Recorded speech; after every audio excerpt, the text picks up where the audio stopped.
त्यांना सरळ सांगितलेलं आहे. आता पूर्ण पोलिसांनी आम्हाला ताब्यातच घेतल्यासारखं आमची गाडी पुढे जाऊ देत नाहीयेत. मुळात तिथं जी घटना घडलेली आहे त्याची मोडस ऑपरेंडिटी पाहता गेल्या 2-3 महिन्यामध्ये ज्या घटना घडतायत, एवढ्या सगळ्या घटना घडत असताना हे गृह विभागाचं फेल्युअर आहे. मुळात पोलीस डिपार्टमेंटनं आणि गावकऱ्यांनी हा प्रश्न मिटवलेला होता.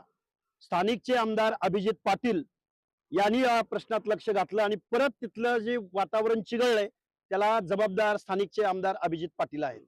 आणि धनगर समाजाच्या लोकांना समाज मंदिरामध्ये कोंडून त्याच्यावरती तिथल्या लोकांनी दगडफेक केलेली आहे, मंदिरावर दगडफेक केलेली आहे. आणि हे धनगर समाजाचं तीर्थक्षेत्र आहे. तिथं भाकणूक होते, तिथं खूप मोठी यात्रा भरते. धनगर समाज आजपर्यंत कुणाच्या वाळल्या पाचोळ्यावर पाय देत नाही. तिथली माणसं कधी कुणाच्या आडवी उभं गेलेली नाहीत. त्या माणसांचा कुणा आणि गाव समाज धनगर समाजाचं 70% गाव आहे. नक्की छत्रपती शिवरायांच्या पुतळ्या आडून नक्की धनगर समाजावर दहशत कुणाला निर्माण करायची आहे? अरे शिवाजी महाराजांचा पुतळा बसवायचाय, अरे दिवसा 12 वाजता आणा ना, रात्री 2 आणि 3 वाजता लपवून छपून बेकायदेशीरित्या का? शिवाजी महाराज आमचे नाहीत? छत्रपती शिवरायांच्या पुतळ्याचं प्रकरण करून तुम्ही कधी दलित समाजावर प्रेशर करता? वंजारी समाजाच्या गावात जाऊन तुम्ही तेच केलं आणि आता धनगर समाजाचं तीर्थक्षेत्र निवडलं. या गोष्टीला आमचा विरोध आहे, कडाडून विरोध आहे. आणि आमच्या समाजाच्या लोकांच्या संरक्षणासाठी आम्हाला तिथं जायचंय. आता पोलीस डिपार्टमेंटनं आम्हाला पुढे जाऊ देत नाहीयेत. आमचं महाराष्ट्राच्या मुख्यमंत्र्यांना सांगणं आहे, घटना घडल्यानंतर तुम्ही कसल्या ऍक्शन मोडवर येता? घटना घडण्याच्या अगोदर तुमच्याकडे काही प्लॅन आहे की नाही? महाराष्ट्रात चाललंय काय नक्की? भूम परंड्यामध्ये 1990 पासून गोलाई चौकाला डॉक्टर बाबासाहेब आंबेडकरांचं नाव होतं.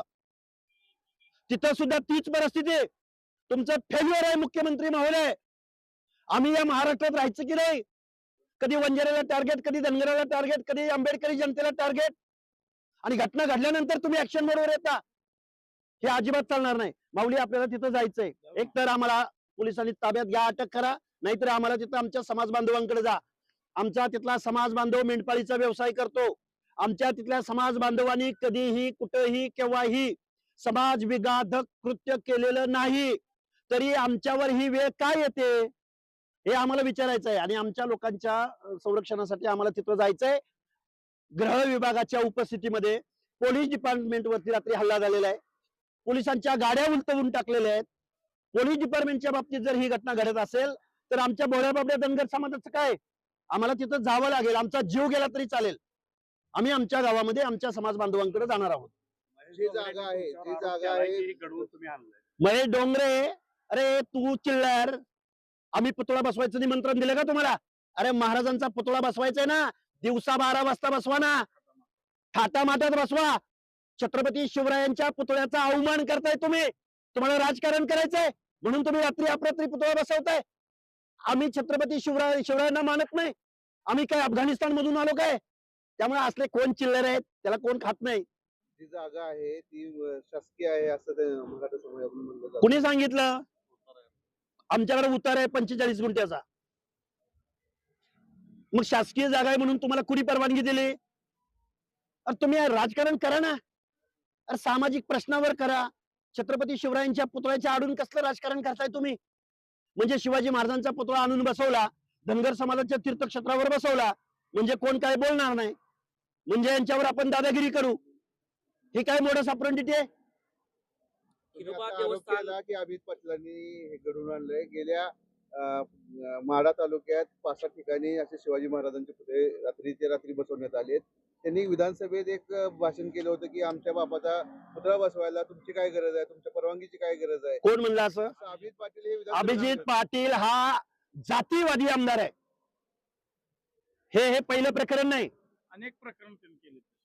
शिवाजी महाराजांच्या पुतळ्याला कुणाचाच विरोध नाही, कधीच विरोध नाही.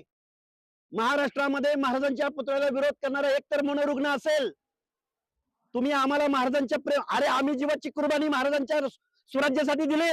तुम्ही निजामाच्या चाकऱ्या करत होता. आम्हाला इतिहासात जायला भाग पाडू नका. सगळ्यात जास्त युद्ध शिवाजी महाराजांना नातेवाईकांची करावी लागलेत आणि त्यांच्या स्वराज्यासाठी, महाराष्ट्राच्या स्वराज्यासाठी सगळ्यात जीवाची कुर्बानी कुणी केली तर 18 पगड जातीने. अभिजित पाटलांनी जरा डोकं शांत, डोकं जागेवर ठेवून बोलावं. भूमिका काय भूमिका आम्ही अंजनगावला जाणार आहोत. एकतर पोलिसांनी आम्हाला अटक करावी, आम्हाला जेलमध्ये टाकावं, नसेल तर आम्ही अंजनगावला आमच्या भोळ्या बाबड्या धनगर समाजाच्या लोकांच्या संरक्षणाला आम्ही तिथं जात आहोत. धनगर समाज